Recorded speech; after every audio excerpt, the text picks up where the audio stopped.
Welcome, ladies and gentlemen. Welcome to the Infowars Nightly News. Today is Tuesday, July 17th, 2012. I'm your host, Aaron Dykes. Tonight, outrage after local news channel helps public identify gun owners using a system similar to that identifying sex offenders. Then, Iceland has hired an ex-cop to hunt down the bankers that wrecked its economy. And the Pentagon releases comics for globalist domination. All this, plus we replay a special interview from Jeffrey Smith, one of the leading food safety and genetically modified researchers in the country. Grab your pencil and paper because you won't want to miss this interview. All this and more on the Infowars Nightly News.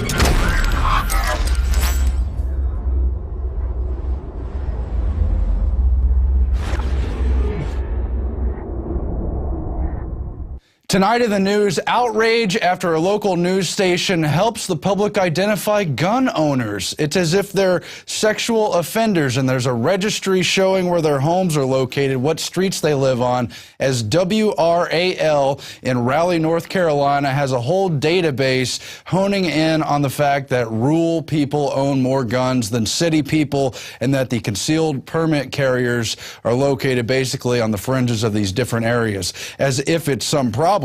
But they try to demonize gun ownership as if this is a liberal thing the government has allowed to go on and they should rein it in, and how really concealed weapons owners are the dangerous people, that they're somehow criminals or suspected criminals.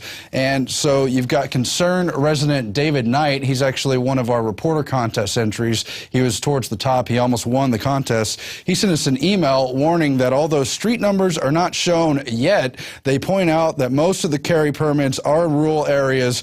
On my road, for example, there's only 4 addresses. On other roads where you could find on there's maybe 1 or 2 homes, basically tipping off criminals to where there's weapons in the home and where there isn't, and allowing them to be persecuted by people who are terrified of firearms despite the Second Amendment. This information has only previously been available through written requests to the state's Bureau of Investigation, but now it's being publicized in effort to basically demonize gun ownership. Knight says the news station's act of helping the public identify gun owners is an attempt to name and shame, while suggesting the Second Amendment advocates pose a threat akin to sex offenders, which is ridiculous.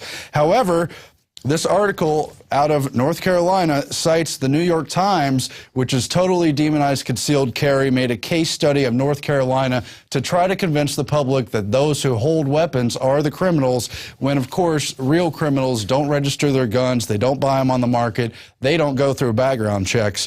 But you've got Gail McNeil, executive director of North Carolinians Against Gun Violence, claiming that concealed weapons permit holders are not as law-abiding as they appear to be. And then they link to the New York Times report from December 2011, where they say guns in public and out of sight. And they highlight the story of one individual who randomly shot at a biker because he was hogging up too much of the road, really shooting at him without any reason. Now, he pled guilty to assault with a deadly weapon. I assume he's in prison. But they directly link him to more than 240,000 concealed carry permit owners in North Carolina.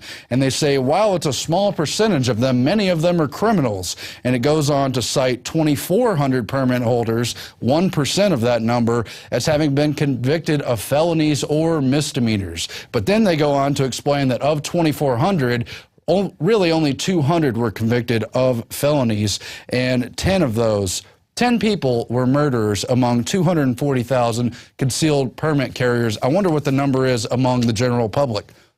But they just want you to think these are the criminals, these are the people who are going to commit crimes, so they're trying to create a scare about it. In fact, in the WARL article, Peggy Elrod, who's basically a gun shop owner, says some of them believe this is the criminal element, people who train to use guns.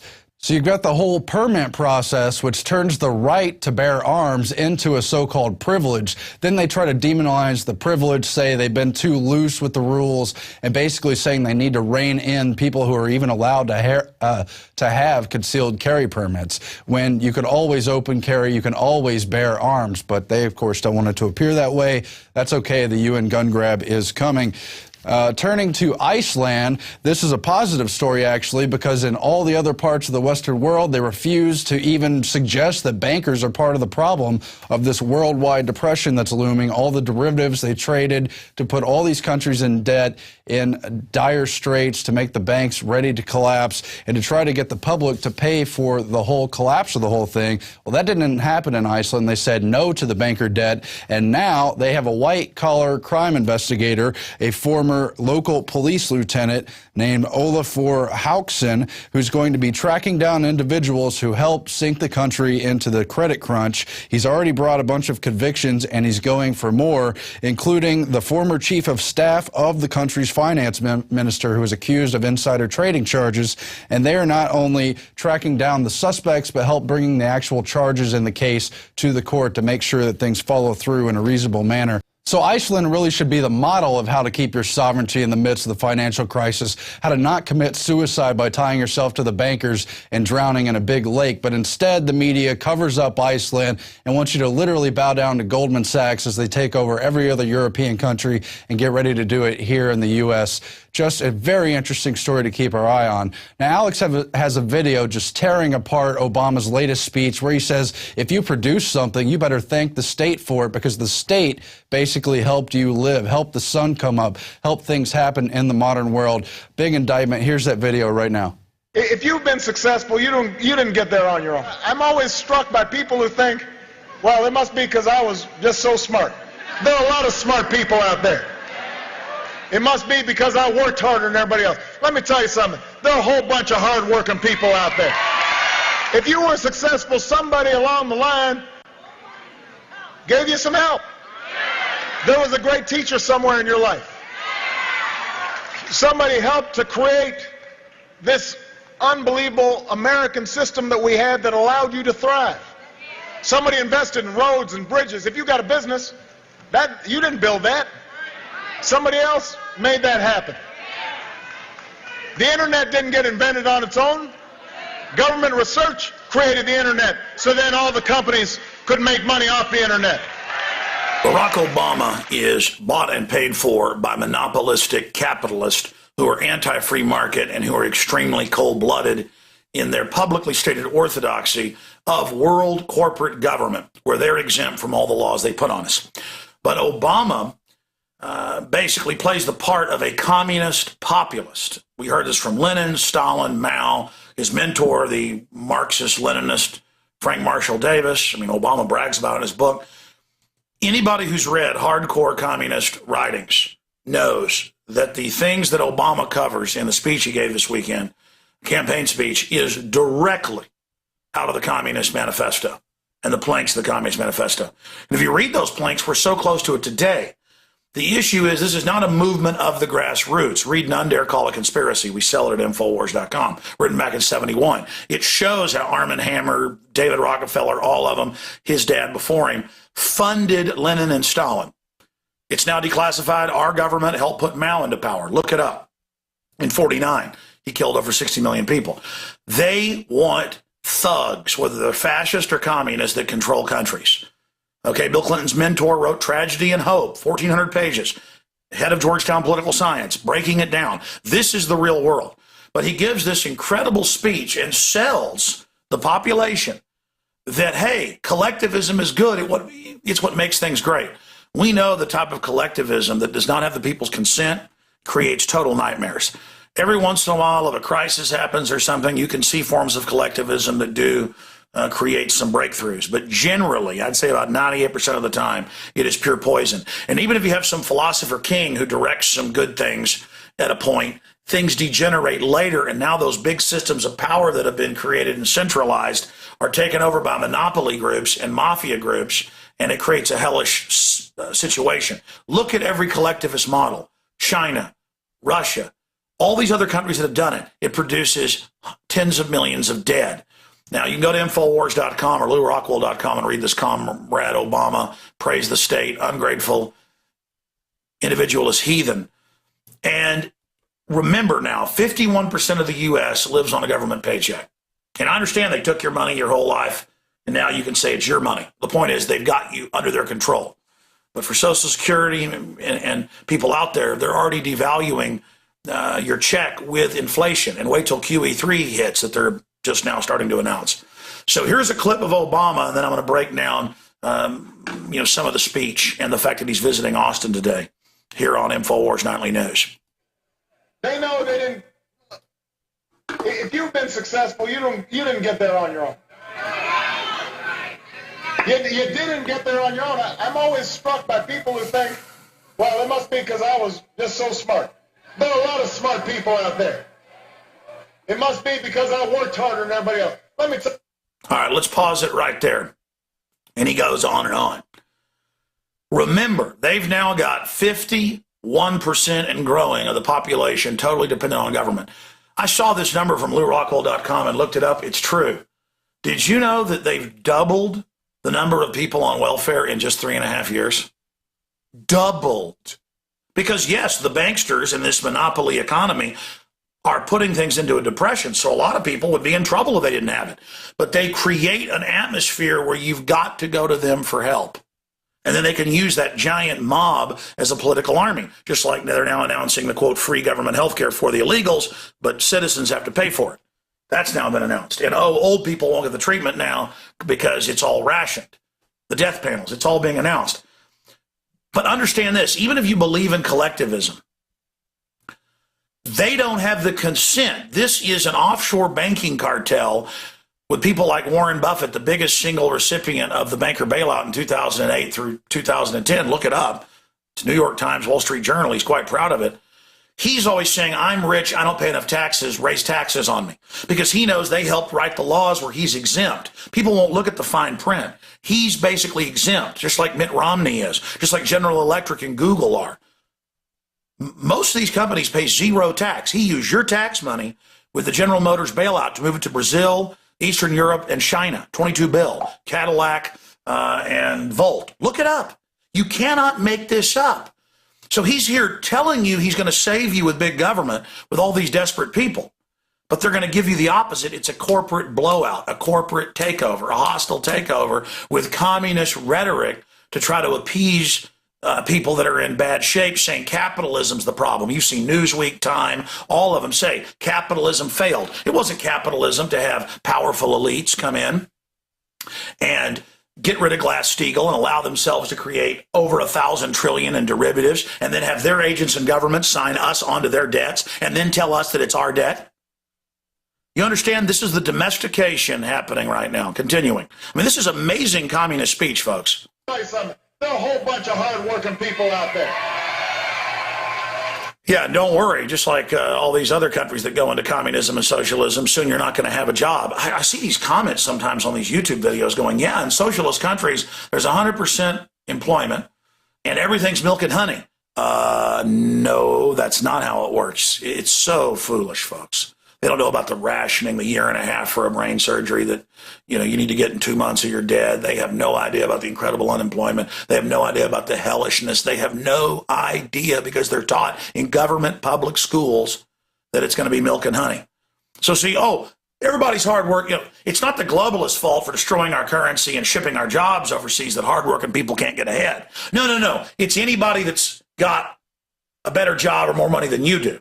People making $125,000 a year individually or $250,000 in a couple. That's who he's saying rich, people that aren't exempt. You understand? That's who the ultra rich are targeting, is the middle class. And then he's talking about the middle class like he's trying to save it.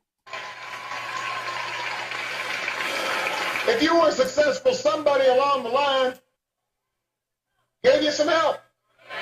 Well, yeah, but does that mean that, you're paying them. It's a free system. And believe me, you work hard in my operation, you get paid more, you move up. That's how things work. If the company keeps growing, but see, he's a globalist. They cheated everybody and shipped the jobs overseas. There was a great teacher somewhere in your life.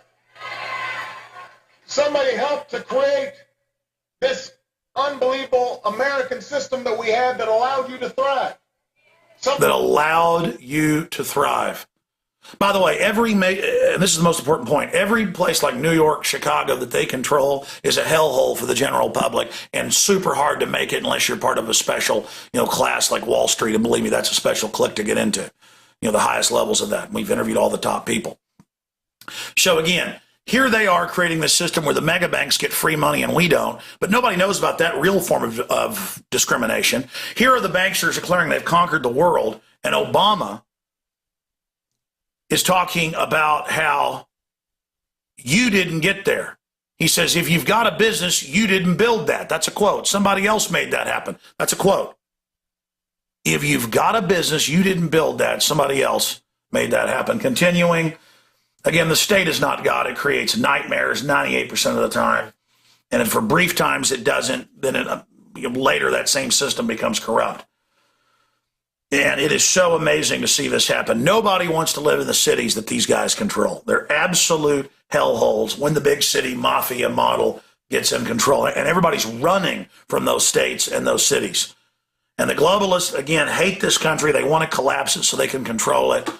And it is so disgusting to see Obama up there pushing this when it is not the free market that did this. It's the people that control him that engineered it on record as a planned global meltdown. And now they're going to offer socialism and then communism as the solution to the crisis they created when they're offshore and globalist and exempt from the communism they're bringing into Western Europe and the United States, which is nothing but a takeover and a re-education of the country and a breaking of the back of the independent spirit. He's coming to Austin, Texas. In fact, he's here right now. He just landed. And we're sending our crew out. We'll have that for Infowars Nightly News tomorrow night. Shutting down 290, I-35, much of downtown. Most of the businesses are shutting down for the day. And the Secret Service just says, don't come downtown, slaves, because the puppet of the New World Order is coming to town. And again, much of the businesses have shut down. There's a story on that in the Statesman. They're having all these security checkpoints and all this stuff to keep him safe, to create the illusion that he actually controls things, that he's actually, running things, so the banksters don't actually get identified. That's just some of what they're going to shut down downtown and the major highways. It's just pathetic what we've been conditioned to accept, the TSA sticking their hands down our pants. This is an illegitimate federal government. It's been captured by foreign banks, that spies on us illegally, that tortures and kills people illegally, NDAA, that engages in all these insider deals, giving trillions to their buddies. It must come to an end. And more government is not the answer. It's that simple. And they have domesticated all these people to use them as an army to suck out the rest of the substance of this country, and then the globalists will just move on to the next host nation. That is their program. That is their plan. Be aware of it and fight it. I'm Alex Jones signing off for Infowars.com. Find out more about books that expose it at InfoWarsShop.com, None Dare Call a Conspiracy, and others. Actually, that whole thing may be a little harsh on Obama. I know he's really trying to do things to turn the country around. In fact, while we were playing that video, I got a call from Alex. He's put up a new video. He's really had a change of heart. Let's hear what he has to say now. Ladies and gentlemen, I want to repent here on air, and I want to apologize to Mr. President, Mr. Obama. The buck really stops with him, and he really cares about us. That's why Goldman Sachs and JP Morgan and all these foreign banks financed him and Bush and Romney, because they're good people. And I want to apologize that earlier today I put out this video, Obama says the state is God, because I was critical there. But I had a conversion, and I want to apologize right now for this video. And I just want to say that I shouldn't have talked about this dear, sweet man that the international bankers put in charge of us. They did it because they care. And yes, he says repeatedly, quote, if you've got a business, you didn't build that. Somebody else made that happen. You're absolutely right. None of us did anything but government. Thank you so much. In fact, right now, I just want to say I'm sorry to you and all the other bureaucrats and people that work so hard and are so good and are so creative and have always been so nice to me. Thank you for life itself. Thank you for creating the planet. Thank you for letting my parents conceive me and my great-great-grandparents, great-great-great-great-grandparents who had great-great-grandparents. Thank you You've just helped me all along. I love how here in Austin, big mega corporations like Apple and Formula One get total tax exemption and taxpayer money pays for them to move here. But then I went and asked about a tax exemption. I've got now about 45 crew members, and I was told go to hell and laughed at by people that I used to see as arrogant. Now I realize they just are smarter than me and understand I'm filth. Thank you for letting me know I'm filth. Thank you for taking my tax money to move General Motors to China. I know you knew best. Thank you for the great job you've done. We were #1 in test scores back when we didn't have government schools 67 years ago. Now we're the lowest in the industrial world, behind more than 30 third world countries. Thank you. Thank you that when you go out in public, they look like they've been hit by a retardation ray. Thank you. You're really doing a great job. Of course, dumbing us down on purpose because you're our rulers. I mean, excuse me, that's the old Alex. I'm sorry. Thank you for creating milk and honey in the streets, sir. I mean, like you said, everybody who has a business knows they've got to give back. Paying on average over 50% taxes isn't enough, and giving people jobs and, putting up with all the stuff. I mean, that, working 18 hours a day, it's because of you, sir. Reading off a teleprompter, vacationing over 100 days a year. You deserve it. We created a lot of millionaires. And there are a lot of wealthy, successful Americans who agree with me because they want to give something back. They know they didn't. Oh, we created a lot of millionaires. I guess you kind of did by devaluing the currency the last 10 years. They didn't want it used to be, I guess, to be a millionaire, I've read. But, here you have it. And he goes on, let's face it. I mean, we didn't build the business. Here it is. If you've been successful, you didn't get there on your own. No. And he just goes on. So, yeah, if you got a beautiful voice, you're a great painter, or you're a great dancer, or you're a woman who goes out and, sells her body, or a woman who goes out and paints paintings, or a man who goes out, whatever it is. You're an NFL player who goes out and sells his talents and sells his body to get broken up. You didn't do it on your own. You got that? Of course, the coaches and everybody else got paid, and they made money off of you, but that isn't enough. You need to pay the foreign banks that most of our taxes are paid to now on record. Even Ronald Reagan's own commission, the Grace Commission, found they go to foreign banks. More needs to go to them who are tax exempt because he cares about poor people, even though he's financed by the bankers who are tax exempt. Thank you, sir, for the NDAA and the drones and the checkpoints and giving the illegal aliens health care when you wouldn't get jack crap in Mexico if you went down there as a U.S. citizen. Thank you, thank you, thank you. You didn't get there on your own. I'm always... Yeah, no, well, sure. I guess our parents, I guess all the taxes we paid already, none of it's enough, is it? Notice we have bigger government we've ever had in this country, and the prosperity's going out the window. And all the big government types that run cities like Chicago and New York, everybody wants to get the hell out of them. So the OECD and the UN and the IMF World Bank say they want a global government so there's nowhere to run. And I agree, nowhere to run, 100% taxes. It's great when the Soviet Union takes over and kills tens of millions, starving them to death and working them to death in work brigades. When China did it and killed over 60 million in just a 10-year period, 64 million. Mao Zedong, wonderful guy. I was wrong all these years. The state is God. You are God, Obama. The derivatives we've been signed on to, the now 40+ trillion in banker bailouts to the mega banks as direct taxes to them. All the police and bureaucrats and being talked down to like I'm filth. Thank you. I needed to know that. You're right. We need more government. UN diplomatic communities, they can run drugs and run child sex slaves and everything else. I guess I was a bad person for not liking that in the past and knowing the UN's running giant murder operations worldwide while models run around on TV telling us to give money to UNICEF so they can kill kids. I was wrong to be against all that. All the art, all the literature, all the culture, because he goes on to say that came out of the government. So thank you. Thanks for all the monopolies and giving insider deals to your friends. Thank you. Thank you. That's why all governments get these control freak classes in power and things get out of control. And whether it's the Druids or whether it was the Aztecs or the other Mayan cultures or the Babylonians, every culture, including the Romans and the Greeks, had human sacrifice because government starts demanding your firstborn kids be chopped up, and they would kick the meat down the steps at Chichen Itza and other areas in Mexico, and then people would come up and pay. The priests made their money, that was their tax, off the succulent child's meat. And again, I shouldn't be against that. Government produces so much. Every government in history finally gets crazy control freaks in charge who start demanding we sacrifice ourselves on bloody altars or in big wars. And again, I apologize. I was wrong all along.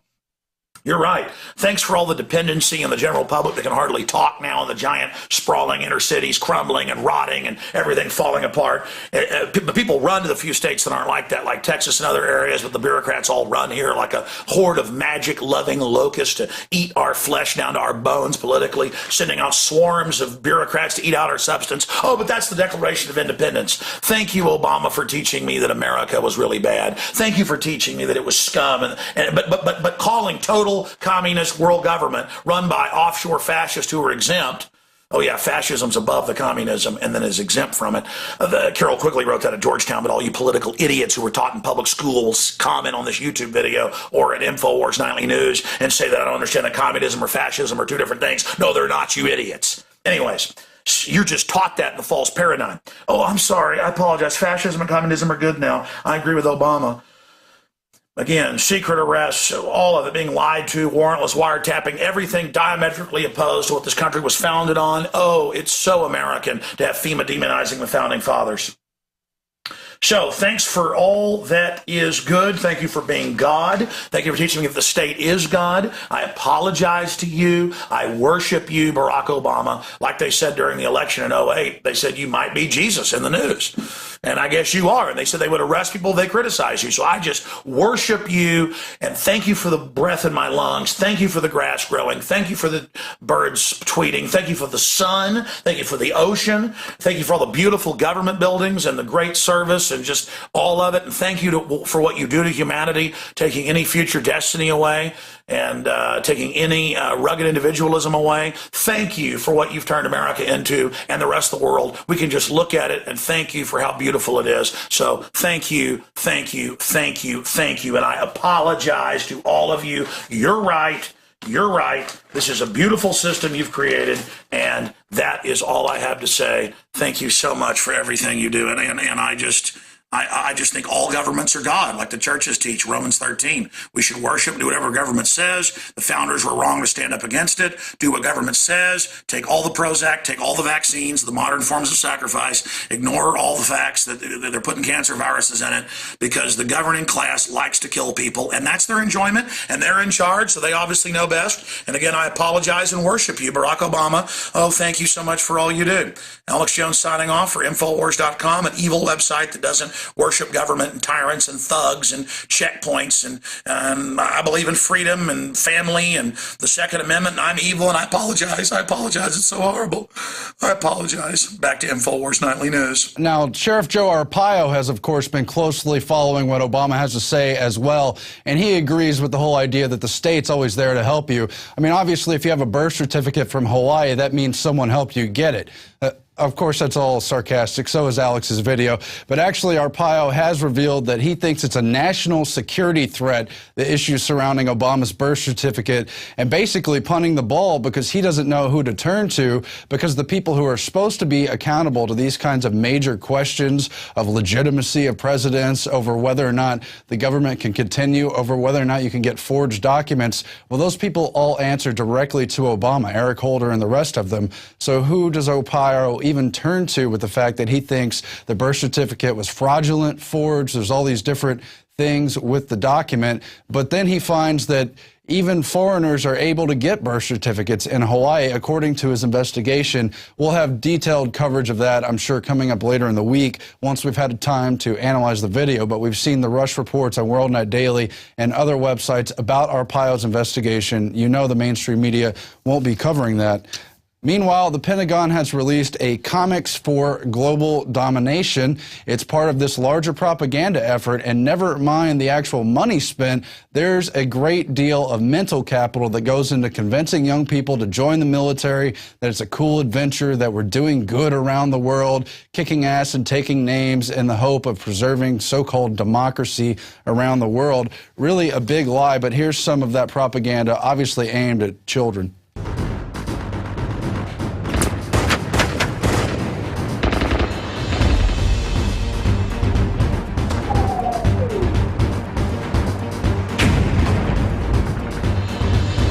So you're seeing right now here part of America's Army Comics. It's going to be a free iPad and Android tablet from the same people who make America's Army PC games, always trying to indoctrinate people basically into killing at will because it's always for freedom. Now, there's also countless Hollywood movies where they glorify the military, and then in return, they let the Hollywood firms use major tank equipment and F-16 jets and bases and everything else. That's if you're making Top Gun to make them look good. But if you criticize what they're actually doing, you don't get jack squat, and probably your movie doesn't even get made. Or if it does, your budget is cut. Meanwhile, Bill Gates has funded an experiment to spray atmosphere with sulfur particles now in New Mexico. He's been funding this for years, and they've been talking about what they might do, different proposals. Sulfur is only one of the proposals. There's also aluminum dioxide, barium salts, you name it. But this is an experiment that will take place in about a year at Fort Sumner, New Mexico, where they're going to send a balloon 80,000 feet up in the air to spray these particles, supposedly all to fight global warming. However, even some of the most staunch environmentalists who back the pro-global warming push say this is dangerous and can have catastrophic effects on the Earth. Well, of course, but they're saying specifically if this was triggered in the wrong way, it could cause drought and famine while trying to cool the planet, really just reversing everything that they claim global warming would do and doing it on purpose through their geoengineering experiments. Call it chemtrailing, call it what you will. We've done a lot of research on this. It's been ongoing for a while. And again, you see Bill Gates not only backing Monsanto, not only backing all kinds of dangerous genetically modified food and organism projects, but now spraying the skies, salting the earth. And as you might have guessed, there's GMO crops from Monsanto and other firms specifically meant to deal with too much aluminum in the soil, with too much of these other salts in the soil. I don't know if they have a sulfur variety, but we're going to have a lookout for that. And again, involved in the project is David Keith, one of the main geoengineering scientists who's always said these proposals are good ideas. He and others have presented before the Council on Foreign Relations and other bodies to promote it and make sure it's not too heavily regulated. That was part of the UK-US study from a couple years ago. Meanwhile, other environmentalists are saying that nuclear meltdown is good for the environment. I wrote an article on this on Sunday after I randomly heard an NPR segment where they said, visit sunny Chernobyl, and how it's a love letter to pollution. This author, Andrew Blackwell, has said, really in this poetic language, paradoxically, perversely, the accident may have actually been good for this environment. Because it's a quarantine radioactive zone, everyone has left a long time ago, and very few people spend any time here. He tells All Things Considered host Guy Raz on NPR. You've got to go in spring, obviously, and it's just full of trees and birds and insects. It's become a huge accidental wilderness preserve. In a way, nature has taken over. The birds and bees and animals and wolves are not aware, don't care about the radioactive contamination we do, Blackwell says. There's nothing like it. It's an absolutely unique place, and most of it is flat out beautiful. Now tell me that's not propaganda for Agenda 21, where they envision a planet rewilded by the general animals and bees and plants and birds, but devoid of humans, celebrating these areas where humans can't go anymore, even if it's for the ironic reason that man caused this great disaster, clearing out, in this example, the Chernobyl wasteland, which I think also killed more than 1 million people, scientists have estimated. But it's beautiful now because there's no people there and wildlife has taken it back over. So it's almost as if these nuclear disasters are good for the planet. And in fact, it dovetails with other propaganda that's been going on. And no, I don't just mean Ann Coulter saying that radiation's, quote, good for you, although that's totally insane as well. Suzanne Posel, who frequently contributes to Infowars, writes the article, Do Nuclear Disasters Play into the Global Elite's Agenda 21 Rewilding Scheme? And she goes on to cite someone totally different than the author I just cited, one Robert Baker, director of the Natural Sciences Research Laboratory, who says the 20-mile exclusion zone at Chernobyl is off limits to humans. However, all species of plants, insects, and animals have repopulated the areas and made a new home where no humans are allowed. Even some species that were supposed to be extinct have reestablished themselves without signs of mutation from the radioactivity. In fact, none of the animals at Chernobyl show signs of radioactive mutation.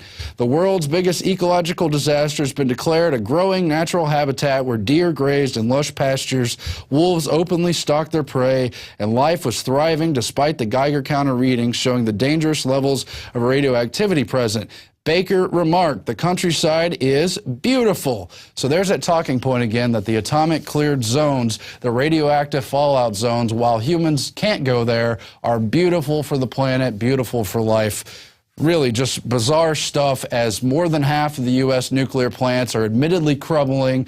Literally 75% or more are leaking, including the radioactive element tritium. It's affecting water supplies, general economic impact, environmental impact is all there. You got the Fukushima disaster still, excuse me, you have the Fukushima disaster still weighing in and causing problems, and yet they say, isn't it beautiful at Chernobyl? Really strange. Monsanto, on the other hand, Protection Act may help grant total immunity to the biotech industry and ensure that the GM crops are always approved. We're talking about quiet riders, little tiny clauses added on to these major bills for both the 2012 Farm Bill as well as the 2013 Agriculture Appropriations Bill. And it's been put in there, of course, by Monsanto and other biotech lobbyists, of which there are many. The whole FDA, as you know, is basically run by Monsanto.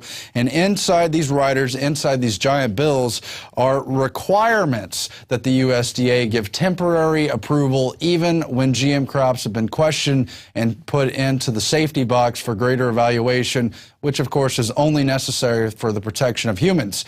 If you don't know, if you haven't been tuning into this program and so many others, GMO is dangerous. It's been connected to organ failure, sterility, infertility, sneaker, passed down, hidden, ghost, third-generation infertility, heart attacks, organ failure. Well, I already said that one, but lots of problems. In fact, at the end of this news segment, we're going to play Jeffrey Smith in this long primer in an interview we did with him a couple years ago, where he explains the whole deal with GMOs, why you should look out for them, how to avoid them when you're shopping, and so on and so forth. So please stay tuned for that. But meanwhile, you've got these appropriations and little clauses in here which really ensure that these products are going to hit the market without any serious safety testing. And they've already had the Bush and Quayle administrations really fast-track the whole GMO process, make sure the Obama administration would not get in the way, or the Clintons, or George W. Bush, or the rest of them. Really, we're witnessing a takeover by biotech. They say they're going to have 50 times the natural species within about 50 years from the synthetic biology market. Really scary stuff happening.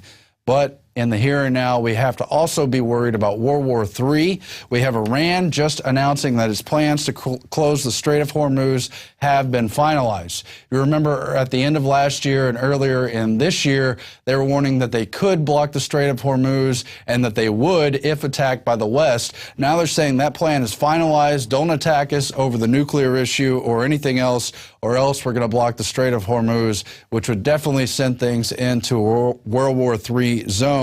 It would further drive up the oil prices. The West might think we are just bluffing with the blockading of the Strait of Hormuz, but we already have some good plans on how to do that, said Firuzabadi, who was quoted by Fars News Agency. However, of course, doing this blocking the Strait of Hormuz plan is dependent upon approval from the Supreme Leader Khamenei.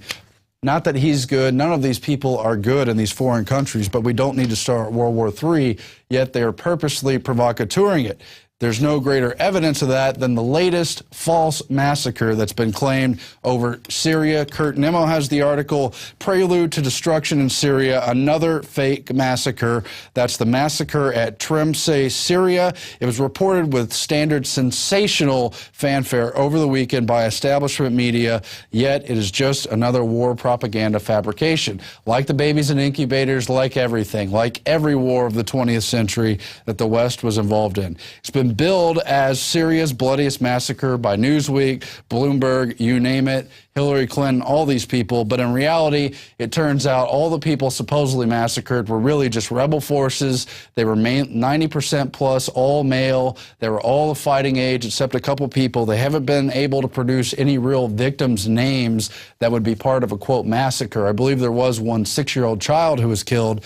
Well, you want to guess how many civilians will be killed if you bastards go to war in Syria, if you start a World War III? How many civilians were killed in Iraq? It's been estimated conservatively at more than 1 million people during the formal war and another million during the decade of sanctions under Clinton and the others. But they want to holler and scream about 130 excuse me, not even 130, 103 victims that were actually just al-Qaeda rebel fighters funded, propped up by the West to take over Assad. That's what's really going on, but they want to claim it's a massacre.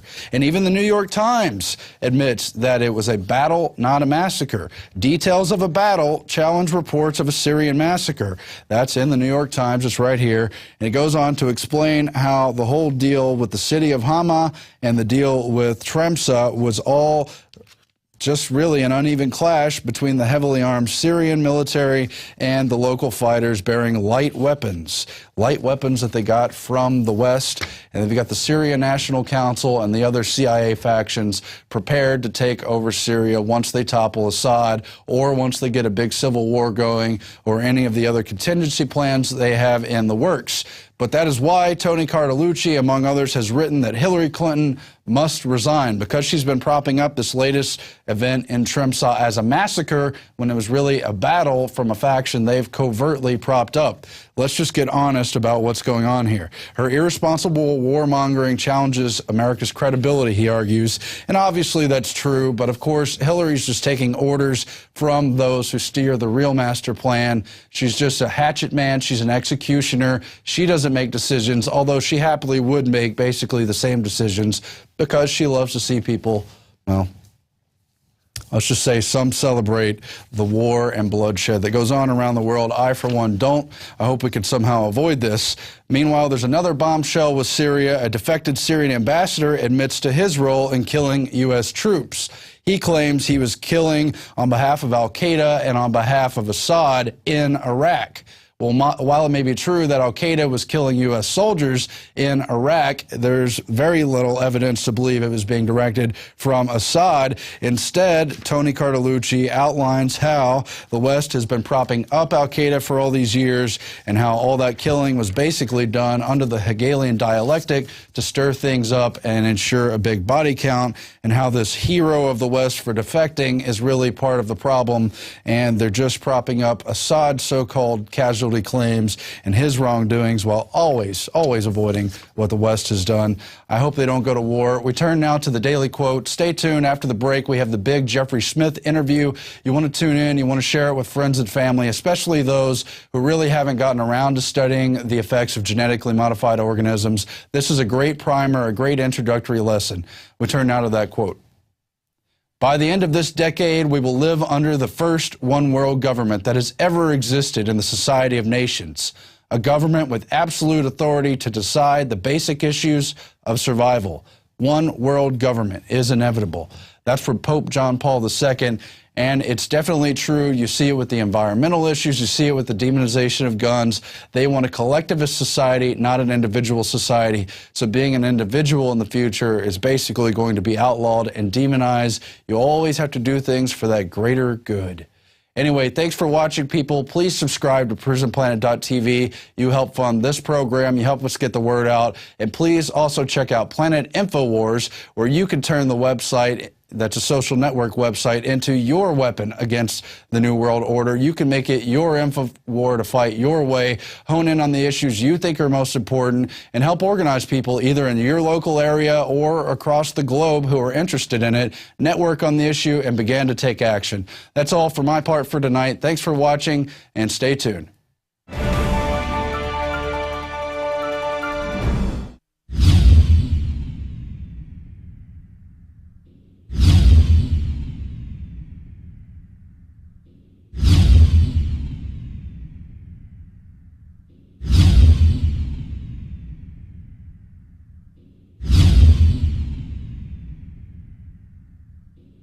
Have you been to InfoWarsShop.com lately? Express your inner patriot with these brand new InfoWars t-shirts. Say it loud with the InfoWars Bullhorn shirt, or educate the sheeple with the Bill of Rights shirt. Grope the public's mind with the TSA shirt. And with this shirt, you can let the dark side know of the Rebel Alliance's power. All available at InfoWarsShop.com. Sick of the globalist, eugenicist control freaks adding poison to your water and laughing as you get sick and die? Start purifying your water with ProPure. My friends, I've done a lot of research, and the best gravity filter out there, bar none, is ProPure, and it's available discounted at Infowars.com. Its filters are silver impregnated to prevent bacterial growth. There's no priming required. It's NSF 42 certified. Optional fluoride filters can reduce fluoride up to 95%. Easy to set up and use. Doesn't require electricity. Purify water from lakes, streams, ponds, and wells. This filter system leaves in beneficial minerals, which is key. Save money by not buying bottled water and avoid BPA that leaches from the plastic. ProPure is the best gravity-fed filter out there. It's what my family uses. Infowars.com already has the lowest price on ProPure. But if you add the promo code WATER at checkout, you get an additional 10% off at Infowars.com. You can also call to order 888-253-3139. We are back at the Infowars Nightly News. As we mentioned before the break, we're going to play now a full hour-long exclusive Infowars interview with Jeffrey M. Smith. He's the leading expert on genetically modified organisms. He's not only studied all the scientific studies on them, he's interviewed industry experts. He's interviewed those scientists who conducted the research. He's found out all the inside tracks of how some of the scientists talk about population control, how others are not able to continue the research because of threats, because of destroyed equipment, because of loss of funding, while all the industry studies just automatically and superficially say GMOs are safe to eat when we know damn sure well they're not. The whole future of humanity is at stake if we don't stop these things from taking over the market, which Monsanto and the other major players are working very hard, as we mentioned about this bill, to ensure that they're allowed to go through even before safety testing. They are trying to take over everything, and it's not just the physical effects. It's not just the organ damage. It's not just the effect of gut flora. It's not just the sterility and infertility that's all been linked to GMO. It's taking over government itself, putting in their vice presidents, their lobbyists, as the key FDA approval mechanisms, buying out the USDA and the other regulatory agencies, making sure that they don't do their real job to simply let Americans and others around the world know what's on their plate. This is a disturbing trend. It's not going to go away until we look closely at the issue. So with all that in mind, that's why we're going to show you this exclusive Jeffrey M. Smith video. But I also want to let you know we carry a number of his products at Infowars.com. It's not to make money. It's to educate people on how important GMO issue is. The latest is Scientists Under Attack, Genetic Engineering in the Magnetic Field of Money. That was a Bertram Verhaeghe video produced in France and Germany, but with cooperation from Jeffrey Smith. He helped us get it here at the Infowars store. He's also put out the GMO trilogy, an excellent highlight on the basic primer of the whole deal. He also interviews the experts in India, where they've been fighting the farmer suicides and trying to keep GMO out. His book, Seeds of Deception, an excellent book, and his other book, Genetic Roulette, all by Jeffrey M. Smith. We also carry The World According to Monsanto, which he's had some cooperation of, and all of them really expose this industry for what it is, highlight the dangers, and help educate people, as well as telling them where to shop to avoid genetically modified foods, and some literature on which foods are most important to make sure you buy organics on. With no further ado, we turn now towards that interview, and we really respect all the warnings Jeffrey M. Smith has tried to bring to our program and to the alternative news world in general. Of the hundreds of researchers that I've interviewed, scientists, you name it, no one has showed a greater overall knowledge and the skill to articulate it in an easily understandable way than Jeffrey M. Smith. His detailed study of GMOs, Monsanto, suppressing science and research is just amazing. Well, here's the exclusive, never before seen and heard interview with Jeffrey M. Smith. My name is Jeffrey Smith, and I'm the Executive Director and founder of the Institute for Responsible Technology. Our campaign for healthier eating in America is designed to create a tipping point of consumer rejection against genetically modified foods in order to force them out of the market. Genetically modified foods are foods where the gene from one species, say viruses or bacteria, are forced into the DNA of plants such as soy, corn, cotton, canola, sugar beets. Those are the 5 major GM crops. And the derivatives of those crops, unfortunately, are in the vast majority of processed foods. So when you look and see soy lecithin or soy protein or high fructose corn syrup, even sugar, unless it says cane sugar, will have genetically engineered sugar beet derivatives. The reason why genetically modified foods got on the market in the first place was because an FDA policy claimed that the agency wasn't aware of any information showing that the foods were significantly different. On that basis, they said absolutely no safety testing was necessary. If the biotech companies like Monsanto and Dow and DuPont tell us that the foods are safe, then the FDA has no further questions. The concept that the agency was not aware of differences between GM and non-GM foods was pure fiction. Documents made public from a lawsuit 7 years after the policy was created prove that the agency was very well aware that there was differences. In fact, the overwhelming consensus among the FDA's own scientists were that genetically modified foods could create allergies, toxins, new diseases, and nutritional problems. They had urged their superiors to require long-term studies. But you see, the first Bush administration had ordered the FDA to promote the biotechnology industry. And so the FDA recruited, for a position they created for him, they recruited Michael Taylor, Monsanto's former attorney, who later became Monsanto's vice president. While he was in charge, the policy was created that overruled and ignored the science and the scientists.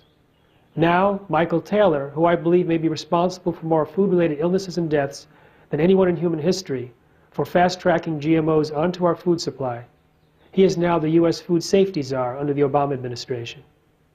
While Obama was campaigning in Iowa, where I'm from, he promised us that he would require mandatory labeling of genetically engineered foods.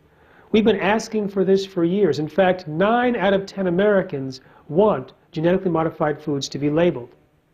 But because the FDA is ordered to promote the biotechnology industry, they ignore the desire of 9 out of 10 Americans in order to protect the economic interests of 5 GMO companies. We had hopes that Obama would fulfill his campaign pledge, but so far, no luck. Instead, Obama has recruited and put into positions of authority, both in the USDA and the FDA, people with very close ties to Monsanto and the biotechnology industry. So he's been a very big disappointment from the side of those of us looking for a reasonable, rational, and safe policy regarding GMOs. In 2009, the American Academy of Environmental Medicine urged all doctors to prescribe non-GMO diets to everyone. They said animal feeding studies have linked GMOs causally with things like reproductive problems, immune system problems, accelerated aging, dysfunctional regulation of insulin and cholesterol, and organ damage and gastrointestinal problems. They asked for doctors around the country to prescribe non-GMO diets and to give out educational materials to help people understand the risks and the alternatives.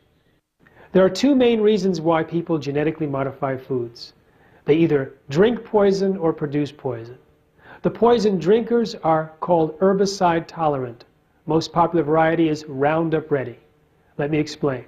Monsanto's scientists found bacteria growing in a chemical waste dump near their factory, surviving in the presence of their herbicide called Roundup. So they had the brilliant idea, let's put it in the food supply. So they took the gene from the bacterium that allowed it to survive applications of Roundup and put it into soybean, corn, cotton, canola, etc.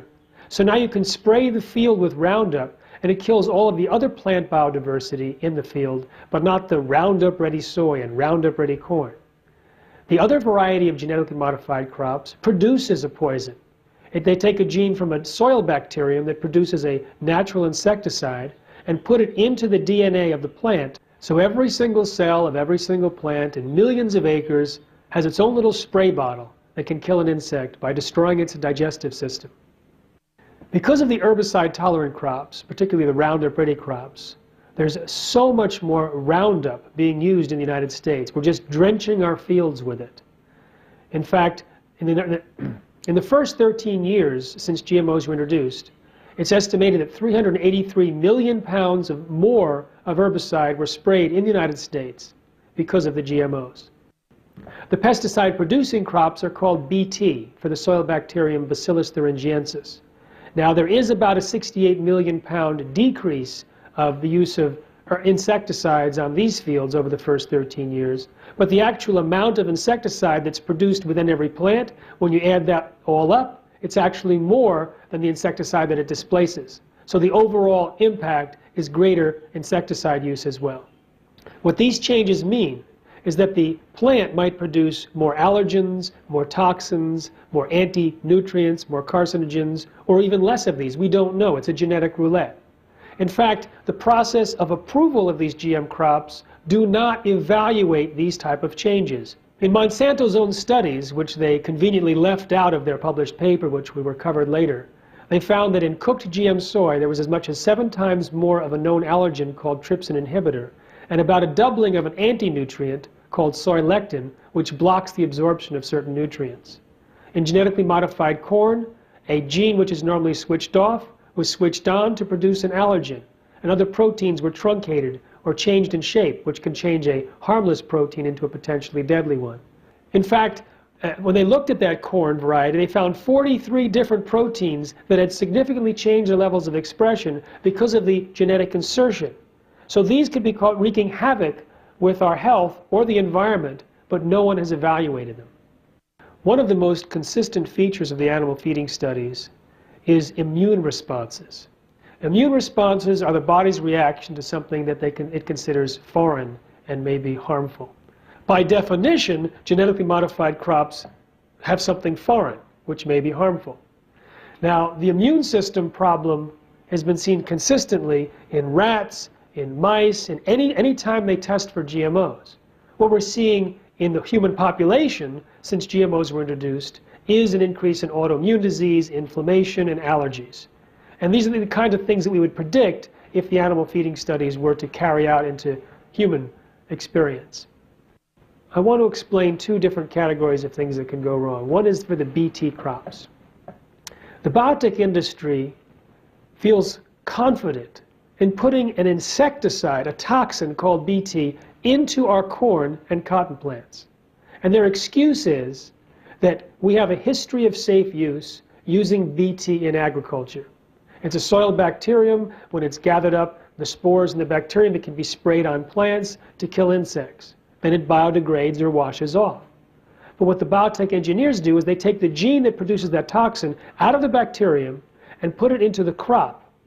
But the crop produces the bacterium at thousands of times the concentration of the natural spray form. It doesn't wash off, it doesn't biodegrade. In fact, it's designed molecularly to be more toxic than the natural form. It even has properties of a known allergen.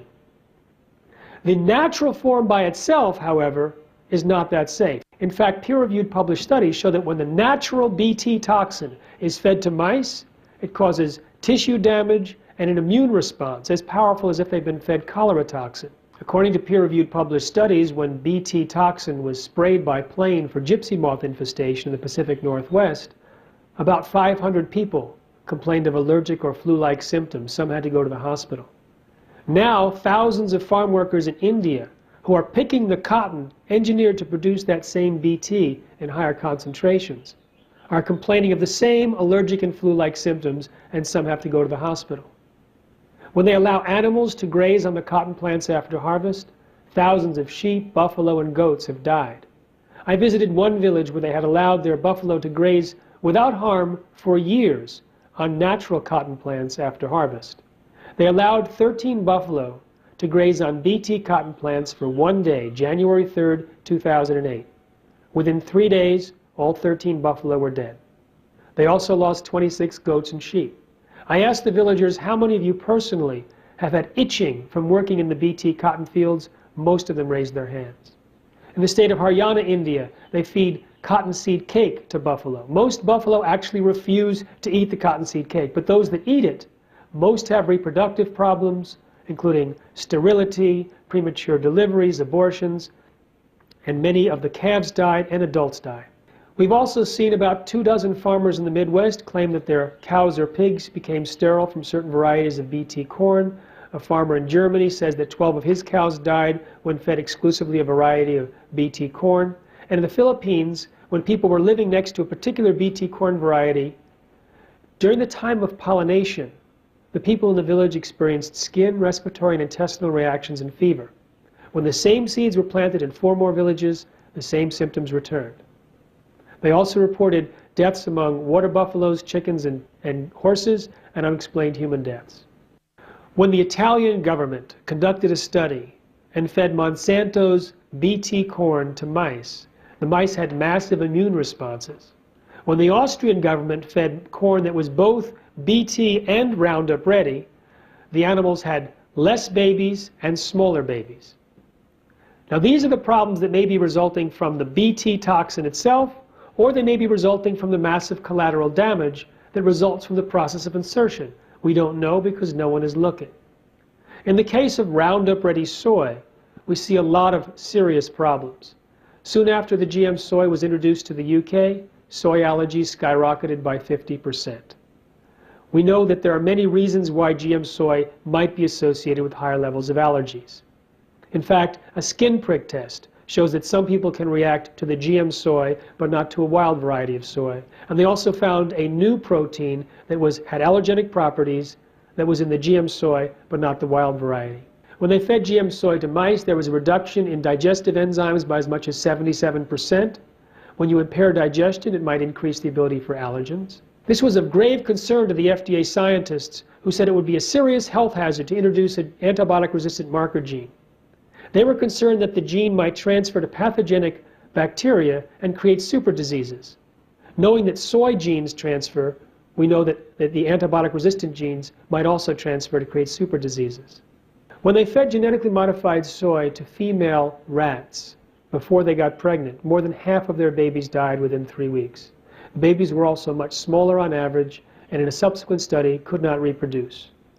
When they fed genetically modified soy to male rats, the testicles actually changed from the normal pink to blue. When they fed genetically modified soy to male mice, their testicles also changed and damaged the young sperm cells. And when they looked at the offspring at the embryo stage of parent mice that were fed genetically modified soy, their DNA functioned differently compared to when parent mice ate non-GM soy. When they fed hamsters genetically modified soy for 2 years over 3 generations, by the 3rd generation, most of the parent hamsters that were eating genetically modified soy lost the ability to have babies. The GM soy group also developed more slowly and matured sexually more slowly as well. It turns out the Roundup, which is being sprayed on millions of acres, primarily because of the Roundup Ready crops, has a tremendous impact on health. Now, it's designed actually to damage the health of plants. That's how it's an herbicide. When you spray a plant with Roundup, what it does is it goes into the plant and accumulates into the parts of the plant that we eat. It also gets pushed out the roots into the soil, where it destroys beneficial microorganisms and enhances the harmful microorganisms, like Fusarium, which can produce mycotoxins, which themselves can be harmful to humans and mammals. Now, glyphosate, which is the main ingredient or the active ingredient in Roundup, was actually originally patented as a chelator, meaning that it binds with or kidnaps and holds hostage certain mineral nutrients like copper and zinc and manganese and magnesium and iron. And so when you spray the glyphosate on the crop, it bounds up the nutrients in the soil, making them less available for the plant. So that's another way that it helps kill plants. But when we eat the glyphosate, either in the plant or because of the contaminated groundwater, we also end up chelating some of the nutrients in our bodies, making it less available for our health and protection. And there's a lot of diseases that are associated with mineral deficiencies. Now, the Roundup itself is also toxic to humans and mammals. In fact, it interferes with endocrine development. It can cause, in certain rat studies, lower sperm counts, abnormal or dead sperm, lower testosterone level. So when we see the genetically modified Roundup Ready soy being fed to animals and causing reproductive problems, we don't know if it's the GMO component or the high residues of Roundup.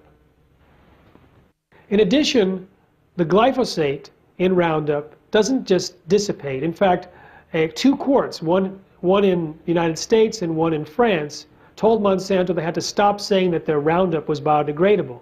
It actually accumulates in the soil and can last up to 3 years or longer. So The more we spray with Roundup, it has an accumulating effect so that anything that's planted in that same field after Roundup can also uptake the Roundup. And it can be reactivated when you put in fertilizers. They've even found glyphosate in the manure of chickens. So now if you spread chicken manure on a field to create increased nutrients, the glyphosate might tie up the nutrients, making it harder to nourish the plants. And we are flooding our country with this glyphosate. In fact, the weeds are developing resistance, so people are pouring on more glyphosate, which is the active ingredient in Roundup. One of the interesting aspects of genetic engineering is anytime a scientist discovers a problem, they're attacked. It doesn't matter how much credibility they have, what level of publication they put it in, they're attacked. Sometimes they lose their funding, sometimes they're fired or lose tenure. I'll give you an example. The UK government wanted to prove to a skeptical public that GMOs were safe. So they put out a grant proposal trying to find someone who can design testing to show that GMOs were safe. 28 different scientists applied. They gave it to Dr. Arpad Pusztai, the world's leading researcher in his field. He worked at one of the top nutritional research institutes in the country, or in the world, and was leading about 20 or 30 people on this grant. He fed genetically modified potatoes to rats as part of the protocol. The potatoes were engineered to produce an insecticide. Now, he knew this insecticide was harmless to rats. He had fed huge amounts of the insecticide to rats in previous experiments. In fact, for this experiment, one group of rats was fed the GM potato that produced its insecticide. One group of rats were fed natural potatoes, and a third group, natural potatoes plus the insecticide spiked directly into the diet. Only those that ate the GM potatoes got sick. So what was the cause? It was not the insecticide. It was somehow the process of genetic engineering which caused the massive damage to the rats, including potentially precancerous cell growth in their digestive tract, smaller brains, livers, and testicles, partial atrophy of the liver, and damaged immune system after only 10 days. He went public with his concerns and was a hero for about 2 days at his prestigious institute. Then 2 phone calls were allegedly placed from the UK Prime Minister's office, forwarded through the receptionist to the director of the institute. The next day, Dr. Pusztai was fired from his job after 35 years and silenced with threats of a lawsuit. His team was disbanded. They never implemented his protocols, and his institute, plus the UK government, launched a campaign to destroy his reputation in order to protect the reputation of biotechnology. After 7 months, by an order of Parliament, his gag order was lifted, he got his data back, and it's now published. And it remains the most in-depth animal feeding study yet published on GMOs, implicating the process itself as causing harm. In Moscow, when the scientists discovered that Roundup-ready soy fed to female rats caused more than half of their babies to die within 3 weeks, she was told by her boss, who was being pressured by his boss, no more studies on GMOs. In fact, documents were burnt on her desk, samples were stolen. One of her colleagues tried to comfort her by saying, well, maybe the GM soy will solve the overpopulation problem. One of the criticisms that was leveled at the Russian scientist, which has merit, is that she never conducted a biochemical analysis of the feed. So maybe there was some toxin mixed with the GM soy that caused this astounding death rate. But after she had done the research 3 times with similar results, coincidentally, the rat chow, which was being fed to all of the rats in her Russian facility, switched to be based on GM soy. So she couldn't do any more studies because she had no controls. But after 2 months, she had the brilliant idea to ask her colleagues, what's the infant mortality rate in your mice studies? Let me say that again. But after 2 months, she had the brilliant idea to ask her colleagues after 2 months, what was the infant mortality in the rats that you're working with? It had skyrocketed to over 55%, suggesting that it wasn't a particular toxin in her batch, but it's a more generic aspect of genetically modified soy. When Dr. Carrasco in Argentina linked Roundup to birth defects, both in amphibians and possibly in humans, he was immediately attacked, and 4 people showed up at his place of business and tried to interrogate him in a very aggressive manner. Time and time again, when scientists discover adverse findings about GMOs, they're attacked viciously in the press, through their colleagues. It happens so often that many scientists just give up and they refuse to do any more research about GMOs. One of the myths of biotechnology is that GMOs are going to feed the world. Actually, they work against feeding a hungry world. If something is to feed the world, well, first of all, it has to increase yields, it has to be reliable, and yield increase actually has to be a way of solving the hunger problem. It also has to be healthy and better than competing technologies. GMOs fail on every count. First of all, the average GM crop reduces yield. It does not increase yield. Second, increased yield actually isn't the solution to hunger today. We have more food per person than any time in human history, but 1 billion people go to bed hungry or malnourished. It's a question of distribution and economic access. Also, GMOs are not reliable. Take the case of Bt cotton in India. That Monsanto has convinced millions of farmers to plant Bt cotton. And unfortunately, it doesn't always perform. In fact, the UK Daily Mail estimates that more than 125,000 farmers who planted Bt cotton and were unable to even repay the high interest debts that they took out for the expensive seeds and associated chemicals committed suicide. Now this is a catastrophe. Some people put the number closer to 200,000. So this is an example of what's happening in a developing country, and they're trying to convince us that GMOs are going to help the developing world. GMOs are also not better than competing technologies if you're trying to increase yields. In fact, studies on millions and millions of farmers show that sustainable techniques can increase yields by an average of 79%. Some studies show that organic agriculture can increase yields by 100%, even 300% in developing countries. If you look at the Rodale Institute, they did a side-by-side study with organic soy and corn versus non-organic. And they found that they actually have comparable yields, but the organic is better during times of adverse weather and also has less inputs. In January 1999 Biotechnology Conference in San Francisco, Arthur Anderson, a company that had consulted with Monsanto, they were also Enron's consultant, revealed how they had worked with their executives to create their plan. They asked Monsanto executives to describe their ideal future in 15 to 20 years. And the Monsanto executives described a world in which 100% of all the commercial seeds were genetically engineered and patented. And Anderson worked backwards from that goal to create the strategy and tactics to achieve it. At the same conference, another biotechnology company was projecting that within 5 years, by 2004, they would have a 95% replacement of all natural seeds. So the biotechnology industry is planning to replace nature. Fortunately, consumer concern has stopped that moving train. About 3 weeks after this conference, the gag order on Dr. Pustai was lifted. Within 1 week, 159 column feet of articles were written in Europe. Within a month, 750 articles were written. One editor said it divided society into 2 warring blocs. Within 10 weeks, the tipping point of consumer rejection had been achieved. Within a single week, in the end of April 1999, virtually every major food company committed to stop using GM ingredients for their European brands, but not in the US, because it wasn't reported in the US. According to Project Censored, the Arpad Pustai story was one of the 10 most underreported events of the year.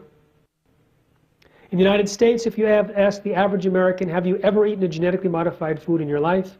60% say no, 15% say I don't know. So 3/4 of Americans do not realize that they're eating GMOs in nearly every meal. The fact that GMOs flourish on the basis of consumer ignorance leaves the biotechnology industry extremely vulnerable. If some event or campaign were to increase the visibility of GMOs, especially the health dangers, we could see a tipping point in the United States like we've seen in Europe. In fact, bovine growth hormone, the genetically engineered drug that's injected into cows to increase milk supply, that's being ushered out because of consumer concern.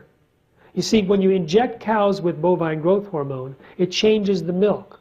There's more pus, more antibiotics used, more bovine growth hormone, and of greatest concern, more IGF-1, insulin-like growth factor 1, a very powerful hormone which is linked to cancer. Now, milk contains IGF-1 anyway, and milk drinkers have higher levels of IGF-1, and those with high levels of IGF-1 are more likely to have breast cancer, prostate cancer, colon and lung cancer. And it's in much higher levels in milk from cows treated with bovine growth hormone. I'll let you connect the dots. But as we explain this to consumers, their concern about drug milk has caused the manufacturers and dairies to kick it out. Walmart has kicked it out of its store brand, Starbucks out of its stores, Dannon and Yoplait, Kroger's, Publix. In fact, most of the major dairies in the United States have stopped using bovine growth hormone because of consumer concern.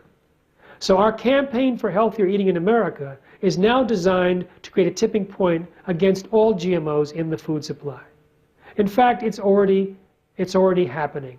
The fastest growing store brand claim in 2009 was GMO-free.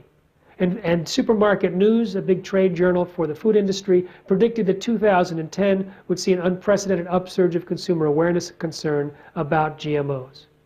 And as I travel around the country, as I do every year, I see more informed and enthusiastic activists and consumers getting the word out about GMOs. So we now are equipping them with strategies and tools and speaker training, and we have a campaign to hit the tipping point of consumer rejection in the United States between 10-10-10, that's October 10th, 2010, and 11-11-11, within a year, a month, and a day. So I invite you to come to our website at healthiereating.org to get involved, to sign up for a Healthier Eating Pledge, to get the tools to invite others to do the same, so that together we can create a tipping point. You see, we only need about 5% of U.S. shoppers. We think that's more than enough to create the tipping point. And 15 million people, 5.6 million households, that's easy. Why is the number so low? Because GMOs give no consumer benefits. There's no reason why a company would say, well, I need to keep my GMOs because it has better mouthfeel or sweetness or shelf life. If a small percentage of people were to reject GMOs, it would become a pure marketing liability. The companies don't even have to switch recipes in order to get rid of GMOs. They can just use the non-GM corn and soy, as many companies have done already, like Whole Foods for its store brands, like many companies in the natural food industry. There's also a new third-party verified seal called Non-GMO Project Verified, which is being put on products that show that the non-GMO claim has been third-party verified. So the entire natural food industry is getting on board, mothers are getting on board, doctors and medical organizations are prescribing non-GMO diets, many spiritual and religious groups are saying that GMO really means God move over, and they're against it. We have enough people to eliminate GMOs, we just have to get the word out to those who are already receptive. If we need only 15 million Americans, consider that 28 million Americans already buy organic food on a regular basis, 87 million people are strongly against GMOs, and 159 million people, 53% of Americans, the majority, say they would avoid GMOs if they were labeled. So we have a non-GMO shopping guide to help people make healthier non-GMO choices. So go to non-GMOshoppingguide.com to see for yourself which products are non-GMO and how to avoid them. Right now, it is legal to call something non-GMO, but the Codex negotiation team in 2010, in May, went to a conference in Quebec armed with a new proposal that could ultimately make it very difficult for people to label something as non-GMO or even keep the requirements in Europe for GMO labeling. Fortunately, the U.S. didn't get much traction at that meeting and only got supported by about 3 countries out of 50 that participated, and we hope that that can go away very soon. When RBGH was approved, Michael Taylor, Monsanto's former attorney, who later became Monsanto's vice president, was in charge. So it got approved with very little testing and no labeling requirements. In fact, Taylor wrote a white paper suggesting that if any dairies want to label their products as free from RBGH, he suggested that they also include a disclaimer that says, according to the FDA, there's no between milk from cows supplemented with RBGH and those not supplemented. Now, this was a recommendation, it wasn't a requirement. But as soon as companies started to actually say RBGH free on their labels, Monsanto came in and sued them. And now companies are putting that disclaimer on there to meet Monsanto's very illegal and inappropriate requirements. But then Monsanto got some states to actually implement a requirement that dairies put that disclaimer on there. In fact, Ohio right now has a horrible law which specifies the font size and the location of the disclaimer in such a horrible way that some companies are saying that they'd rather take the RBGH-free claim altogether off of their milk carton rather than having to fulfill that requirement. And that means any national brand that's sold in Ohio has that problem. So it really is a problem. We're actually trying to convince the governor of Ohio to change his mind immediately so we don't lose the traction that we've gained all these years. The junk food eating couch potato in America does not know that he or she is eating GMOs and will never know that we got rid of it for them. Because it only takes a small percentage to reject GMOs in the marketplace. We don't need to inform everyone. In fact, there are so many people receptive to our message, we can get rid of GMOs without having to convince anyone who is resistant. There is, in fact, an economic divide between those that can afford organic and those that can't. Those in inner cities don't have access to fresh vegetables and fruits very often. But as far as GMOs go, I'm optimistic that we can get rid of them so quickly that it won't be a problem for very long. Of all of the toxins that are released into the environment, GMOs are of a special class. You see, with genetic engineering, you have pollution of the gene pool. It's a self-propagating genetic pollution. The genes that we released in this generation already can outlast nuclear waste. They can go on forever. We have no technology to fully clean up this type of pollution. Certainly we can reduce it dramatically, but until we have some technique to identify GMOs at a distance, we are stuck with GMOs possibly forever. Imagine being hired by a company that says, we have a little problem, we'd like you to organize the recall of our salmon from the ocean. There's a company that wants to introduce genetically modified mosquitoes. Imagine trying to do a recall there. GM pollen has already contaminated the indigenous corn varieties of Mexico, and we have no technology to clean that up.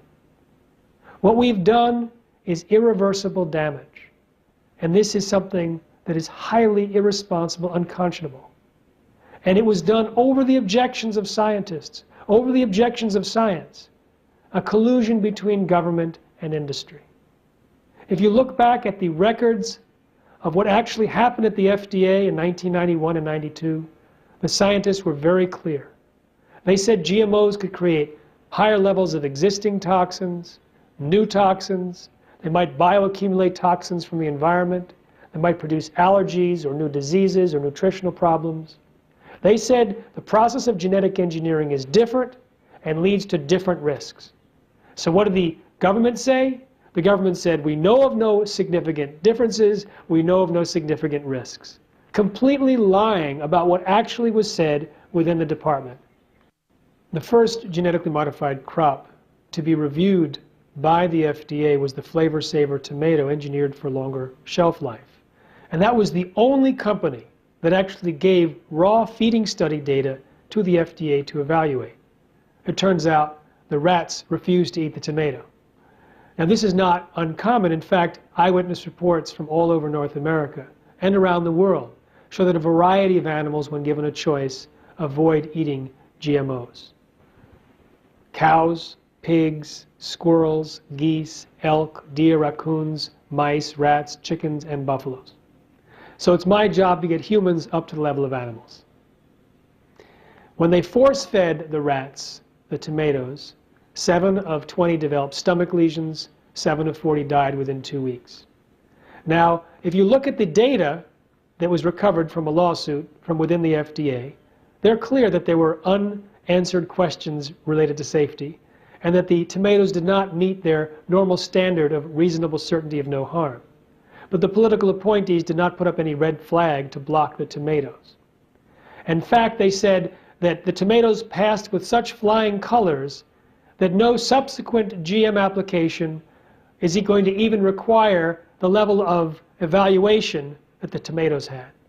From that point on, it was purely a voluntary consultation process where the companies can choose if they wanted to even talk to the FDA, and they could determine what data, if any, they were to turn over to the FDA. And it's always been summary data, not enough to properly evaluate safety. If the reviewers want more information and ask for it, they're typically ignored. And at the end of the exercise, they write a letter. For example, a letter to Monsanto which says, Monsanto believes its foods are safe and understands its responsibility to make that determination. So the FDA has no further questions. The FDA does not even approve GM crops. They let the companies do it themselves. When you look at the actual research that's done by the companies, they have rigged their research to avoid finding problems.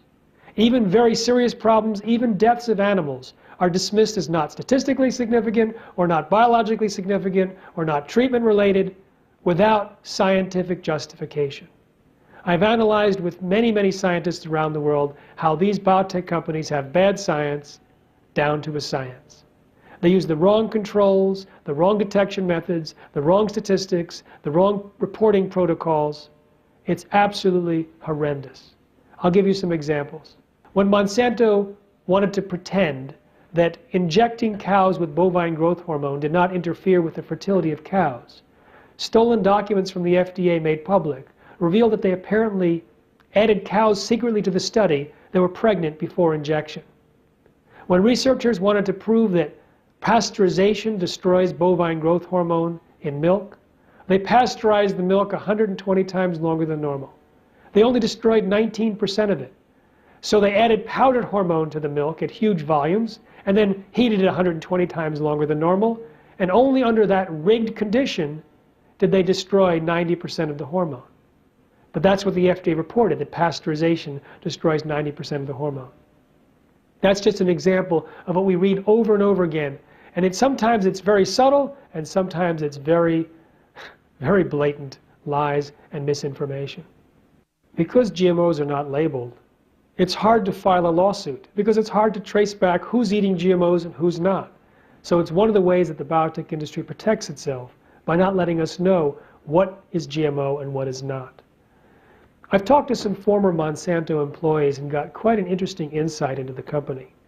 One scientist told me that his colleagues were doing safety studies on milk from cows injected with their bovine growth hormone. When they saw how much IGF-1, insulin-like growth factor 1, was in the milk, these 3 scientists refused to drink milk again unless it was organic. He also told me that there was a study that showed problems with rodents that were fed one of Monsanto's GM crops. So instead of withdrawing the crops, they decided to rewrite the study to make it look less of an adverse finding. A former salesman for Monsanto took the job because he was so impressed by the words of former CEO Robert Shapiro, who claimed that GMOs would help the world. And so when the employee orientation meeting happened in St. Louis, this man, Kirk Azevedo, stood up and described all these great things that Robert Shapiro had said. After the meeting, a vice president pulled him aside and said, wait a minute. What Robert Shapiro says is one thing, what we do is something else. We're here to make money. We don't even know what he's talking about.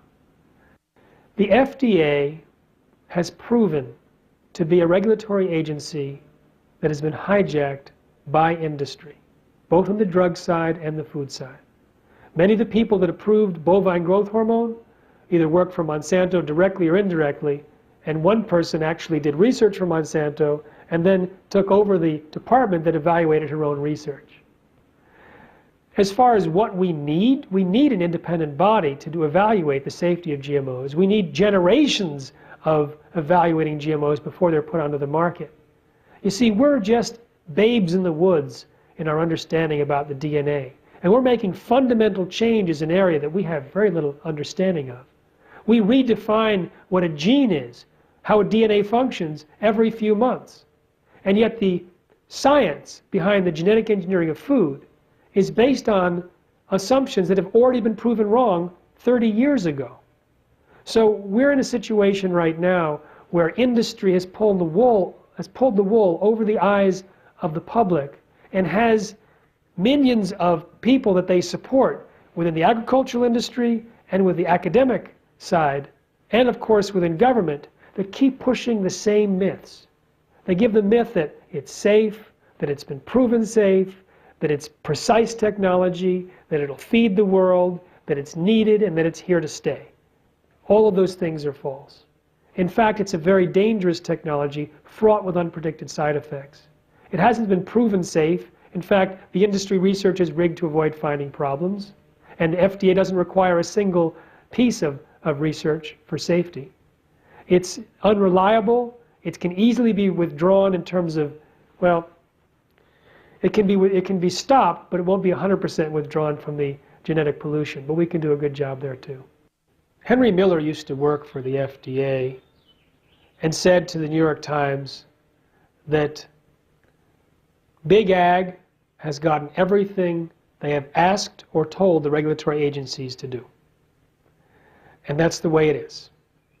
Big Ag, big corporations, it's hard to define where corporations end and where the government starts. There's a connection there which is extremely unhealthy and can have long-term consequences, and already has long-term consequences. And GMOs are one of the most serious because it affects everyone who eats and all future generations and the entire ecosystem. What you see in genetic engineering is a pattern which is prevalent throughout the government, where corporations have influenced the regulations over themselves in such a way that they were given free rein to make big bucks without consideration for health and environmental consequences. And fortunately, from the side of GM food, it is easier to stop than the other major problems. It's easier to stop than problems that require policy change, because we can do it from the side of the market. Because people vote with their forks, they vote with their dollars, we can have a revolution in the kitchen. And that's what we're focused on. We realize, I have a small NGO, small nonprofit organization. How can I go against the millions upon millions that Monsanto spends to lobby Washington, to buy and pay for elections, etc.? We can't. But we can go to consumers who are concerned about their health, to health-conscious shoppers, to parents of young kids, to doctors and their patients, to the general public where they're concerned about what they put in their mouths and the mouths of their families, and give them accurate, defensible information about why GMOs are unhealthy and why we shouldn't eat GMOs at all. And then give them a shopping guide, how to avoid eating GMOs. These are the tools to affect policy, at this point, greater than lobbyists, greater than money for campaigns, because this is the tool that will get the food companies to kick out GMOs when they become a marketing liability. Years ago, they called 98% of the DNA junk genes because they didn't code for proteins. They figured they were just a refuse pile of previously accumulated genetic material. Now they realize, oh, it's very important. They used to think that genes could be sorted and moved in any direction and anywhere on the genome because they acted independently. Now they realize that there are families of genes that work together as a network. They used to think that one gene produced one protein, produced one trait. That's false. So what we have here is an evolving understanding of the most fundamental level of biology. And yet the technology of genetic engineering is based largely on the false assumptions. Now, the fact that one gene does not produce one protein producing one trait in almost every case is why they've limited their genetic engineering to basically two traits, poison drinking and poison production. They can't easily create drought tolerance or salt tolerance or higher yields because that involves a family of genes and a network of genes that we don't understand the language that they're speaking. But there's an arrogance that we can just go in there and try things and put it on the market without actually even testing the safety of the products that they're creating on animals or humans. They feed an animal GM crops for 90 days at low concentrations and figure if it passes 90-day test, then we can feed it to humans at high volume for the rest of their lives. It's complete arrogance and extremely dangerous. One of Monsanto's plans is to introduce Terminator technology. It's not yet introduced, but it can have a catastrophic effect on agriculture around the world. It's a technology that forces plants to grow sterile seeds so that farmers cannot plant them year after year. Now, Monsanto, when it was originally developed by a number of companies, including the USDA, they were targeting the developing countries where 1.4 billion farmers save their seeds. If there's changes in weather, if there's damage from insects or from disease, we have a huge diversity of plants growing on farmers' fields around the world. We can find the genetics to withstand these changes. But if you wipe out that diversity and limit it just to the few seeds that are available in the catalog,